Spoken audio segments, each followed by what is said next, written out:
நீதிமொழிகள் 3ஆம் அதிகாரம் 11ஆம் வசனம் முதல் 20ஆம் வசனம் வரை. என் மகனே, நீ கர்த்தருடைய சிட்சையை அற்பமாக எண்ணாதே. அவர் கடிந்து கொள்ளும்போது சோர்ந்து போகாதே.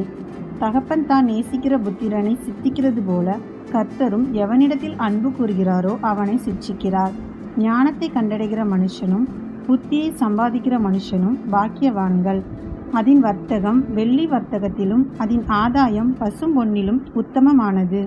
முத்துக்களை பார்க்கிலும் அது விலையேற பெற்றது. நீ இச்சிக்கத்தொன்றும் அதற்கு நிகரல்ல.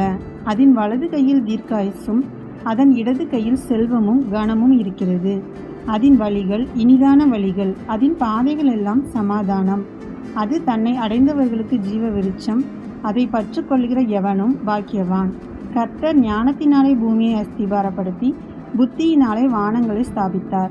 அவருடைய ஞானத்தினாலே ஆழங்கள் பிரிந்தது, ஆகாயமும் பனியை பெய்கிறது. ஆமேன்.